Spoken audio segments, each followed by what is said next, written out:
Hello, Lisa. Hello. Hi. Hi. My name is Dan Mifflin. I'm a social worker here in the ER. Nice to meet you. Nice to meet you too.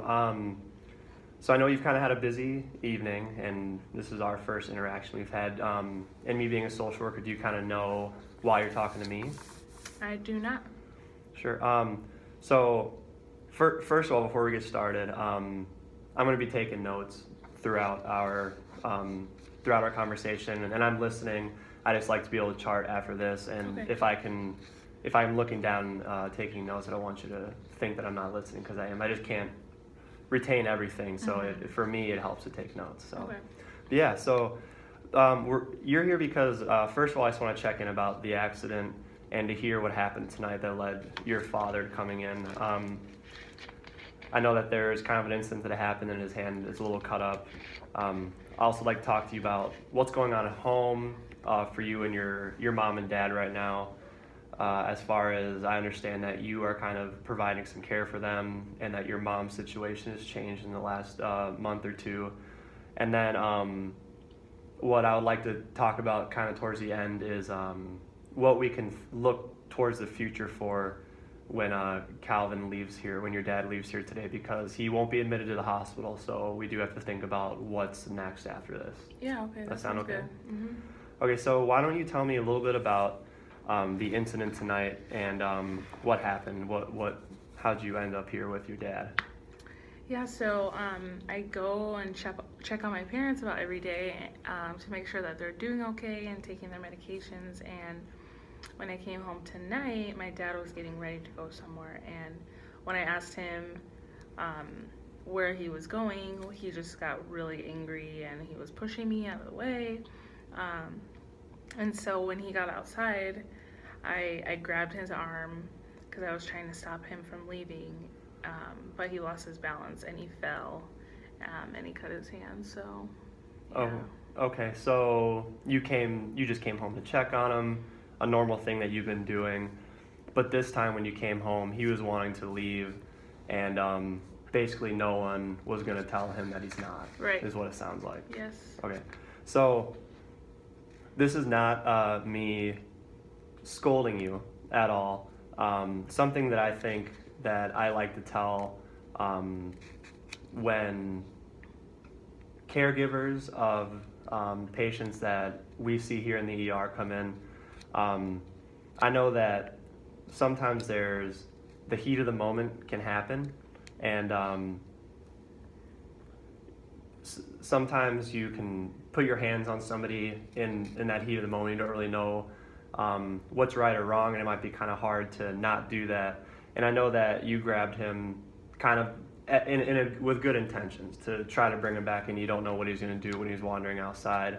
But we can kind of agree that restraining somebody, especially somebody who has dementia, might be like a last resort kind of thing, because somebody with dementia, if you restrain them and kind of grabbing onto them, they might it might further confuse them and agitate them, which might kind of what happened with your dad today. Mm-hmm. Is that okay for me to tell you that? Mm-hmm. So just given that, I think one thing we can do is on your way out today, I'll provide you with some resources as far as thinking and putting it into perspective about ways that you can interact further with somebody who has dementia or some sort of Alzheimer's disease, because it's kind of helped. I've heard feedback from other family members and caregivers of patients that it helps them, especially if it's your first time dealing with somebody who has dementia. Mm-hmm. So sounds good. Okay, that's something I'll give to you on the way out. So what happened after he fell? Then I know that he was brought here by police and ambulance. So, and you weren't really obviously you didn't ride with him in. He kind of came in by himself. So what had happened immediately after he fell? I let him go because my mom was getting very upset and I had to calm her down. But a neighbor saw what happened and she called 911. And then by the time the police came, he was bleeding pretty bad, and so they brought him here. Okay, so he fell down. Your mom sees that it happens. She's probably in the house, and you just do your best to kind of calm her down. But luckily, a neighbor saw and was able to to make a call to the police, and then you end up here. Yeah, and it all happened so fast. I put my hands on him, trying to get him to just, go anywhere. But I didn't push him or anything, and I stopped by every day, and this just caught me by surprise. He was very bad today. Yeah, and I'm assuming that the bruise that might have happened that he showed up here today was probably could have been, he's a fragile person, he's 84 years old. When an older person falls, the damage done to the body is significantly, sometimes a lot worse. So that's probably how the bruise got there. And I want you to know I'm just gathering the facts about what happened, because hearing these things about your dad and the fact that your mom's situation has changed, that she's apparently recovering from a fall, that kind of gives me information that's important as far as thinking about the immediate future, because something that we're going to have to do today is, the bottom line is that he's leaving, and he hasn't been admitted to the hospital. We're not going to keep him here. So we need to think about what's the best step to happen after he leaves today. Does that sound okay? Yeah, yes. I know, I was actually wondering what I was going to do about that. So. Yeah. Well, so let's backtrack a little bit. You say that you stop by to check on them every day. Mm-hmm. So why is that? Because I know that your mom and dad do live together. Yeah, they do live together.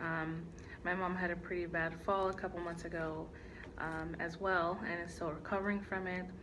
Some of my family members stop by often to check on them, but since my mom had that fall, I've had to stop over every day in order to check on them. So I'm kind of the primary person that is taking care of them. And that kind of, you transition into that once your mom took that fall, Mm-hmm. you're becoming kind of the main care provider, the person doing a lot of the check-ins. So tell me a little more about your dad then, Calvin. I know he's been diagnosed with moderate to severe dementia. How has his progress been since he's had that diagnosis? It's been really bad. It seems that he's getting a lot worse and worse by the day. He's been wandering off a lot more. Twice in the last month he's wandered off and gets lost, and we have to find him, so I'm worrying about him every day. Yeah, I understand that, and I feel for you. If I were you,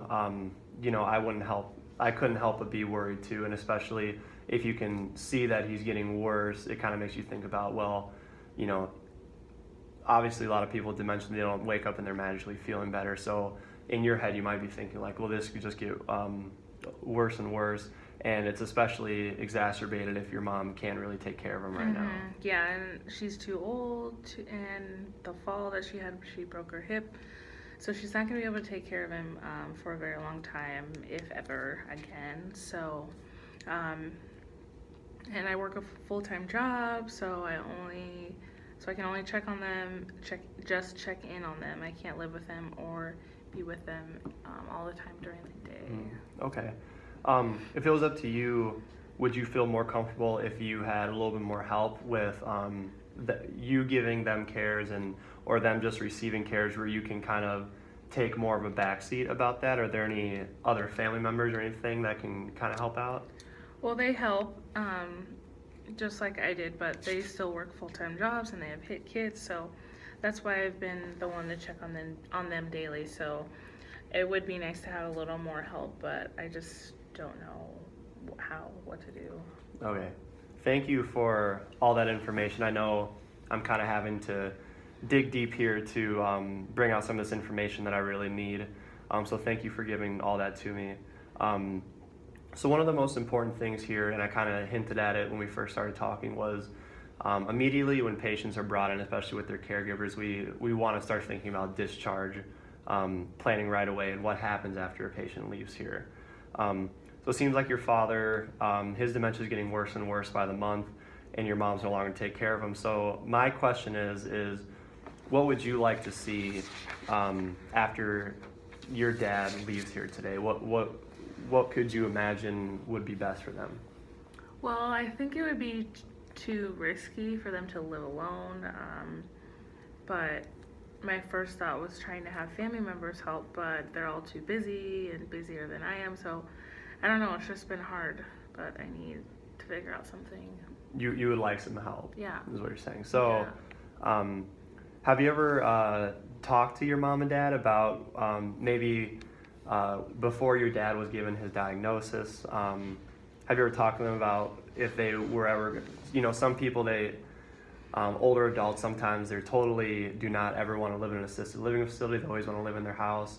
But have you talked to your parents about their future? Have they expressed that they're open to eventually living in an assisted living facility or getting some help like that? Is that like a nursing home? I mean, they've always said that when the time came, they'd be open to being put in a home, but it just seems so early for a nursing home. Yeah. Excuse me. I appreciate that. So we don't have to think about a nursing home quite yet. What I actually think could be most appropriate would be something like home care. Do you know what that is? No, I don't. Yeah, so home care would mostly include that your parents can stay within their own home, but they can receive the care that they need within their home from trained and paid staff members. So they could be helping both your mom and dad. They can provide things like personal cares, like bath aids, personal care. Skilled nurses can come into the home.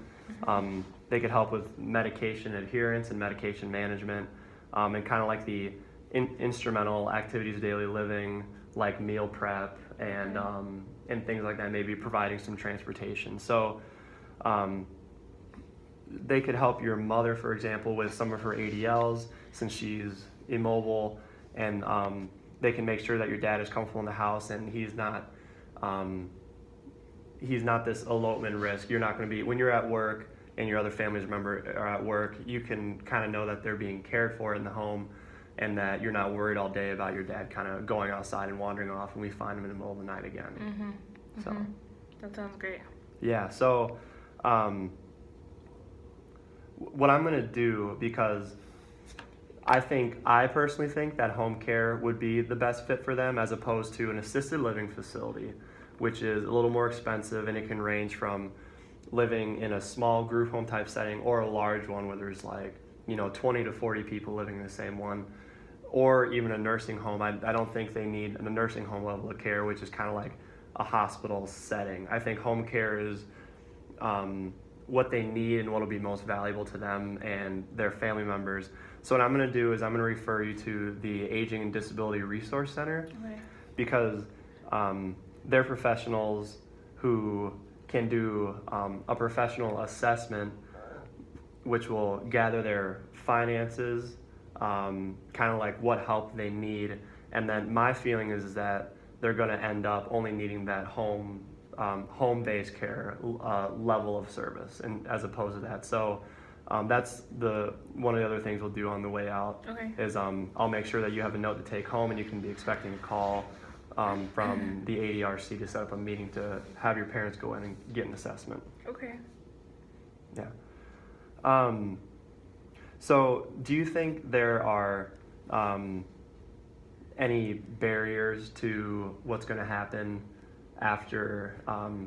Do you think your dad's agitation or anything like that could kind of make a barrier towards home care being a success?